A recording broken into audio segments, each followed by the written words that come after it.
ओम नमः शिवाय। रुद्र संहिता खंड 1 अध्याय 20। भगवान शिव का कैलाश पर्वत पर गमन और सृष्टि खंड का उपसंहार। ब्रह्मा जी कहते हैं, नारद मुने, कुबेर के तपोबल से भगवान शिव का जिस प्रकार पर्वत श्रेष्ठ कैलाश पर शुभ आगमन हुआ वह प्रसंग सुनो। कुबेर को वर देने वाले विश्वेश्वर शिव जब उन्हें निधिपति होने का वर देकर अपने उत्तम स्थान को चले गए, तब उन्होंने मन ही मन इस प्रकार विचार किया, ब्रह्मा जी के ललाट से जिनका प्रादुर्भाव हुआ है तथा जो प्रलय का कार्य संभालते हैं, वे रुद्र मेरे पूर्ण स्वरूप हैं। अतः उन्हीं के रूप में मैं गुहकों के निवास स्थान कैलाश पर्वत जाऊंगा। उन्हीं के रूप में मैं कुबेर का मित्र बनकर उसी पर्वत पर विलासपूर्वक रहूँगा और बड़ा भारी तप करूँगा। शिव की इस इच्छा का चिंतन करके उन रुद्रदेव ने कैलाश जाने के लिए उत्सुक डमरू बजाया। डमरू की वह ध्वनि जो उत्साह बढ़ाने वाली थी, तीनों लोकों में व्याप्त हो गई। उनका विचित्र और गंभीर शब्द आह्वान की गति से युक्त था, अर्थात सुनने वालों को अपने पास आने के लिए प्रेरणा दे रहा था। उस ध्वनि को सुनकर मैं तथा श्री विष्णु आदि सभी देवता, ऋषि, मूर्तिमान, आगम, निगम और सिद्ध वहां आ पहुँचे। देवता और असुर आदि सब लोग बड़े उत्साह से भरकर वहां आए। भगवान शिव के समस्त पार्षद और सर्वलोक वंदित महाभाग गणपाल भी वहां पहुंचे, वहां आ गए। इतना कहकर ब्रह्मा जी ने वहां आए हुए गणपालों और नामोल्लेखक पूर्वक विस्तृत परिचय दिया। फिर इस प्रकार कहना आरंभ किया। वे बोले, यहाँ असंख्य महाबली गणपाल पधारे। ये सब के सब सहस्त्रों भुजाओं से युक्त थे और मस्तक पर जटा का ही मुकुट धारण किए हुए थे। सभी चंद्रचूर्ण, नीलकंठ और त्रिलोचन थे। हार, कुंडल, केयूर, मुकुट आदि से अलंकृत थे।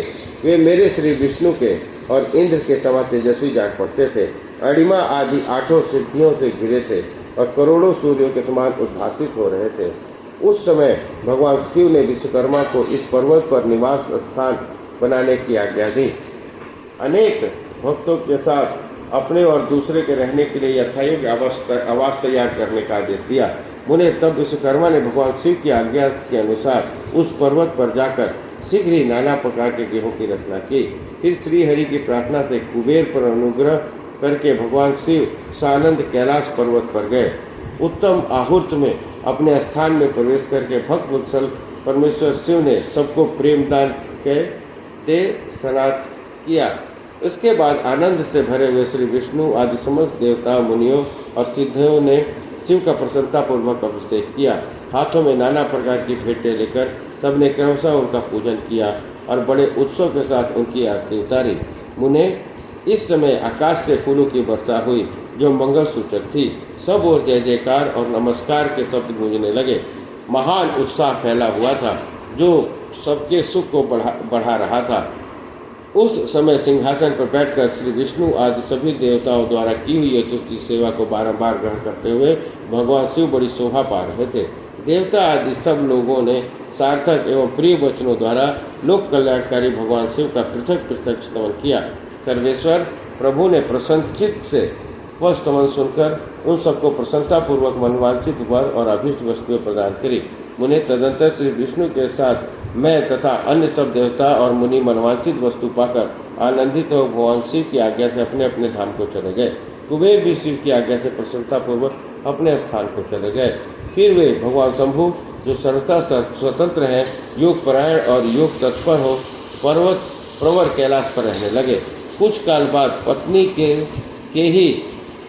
पत्नी के ही बिताकर परमेश्वर शिव ने दक्ष कन्या सती को पत्नी रूप में प्राप्त किया।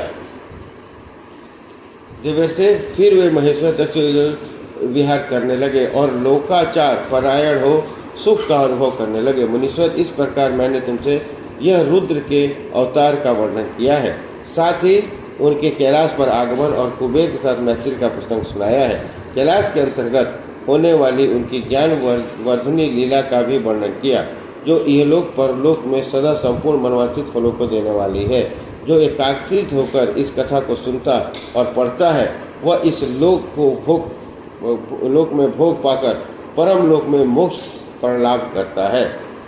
इस प्रकार रुद्र संहिता खंड 1 अध्याय 20 समाप्त। रुद्र संहिता खंड 1 संपूर्ण। बोलो हर हर महादेव। बोलो शंकर भगवान की जय।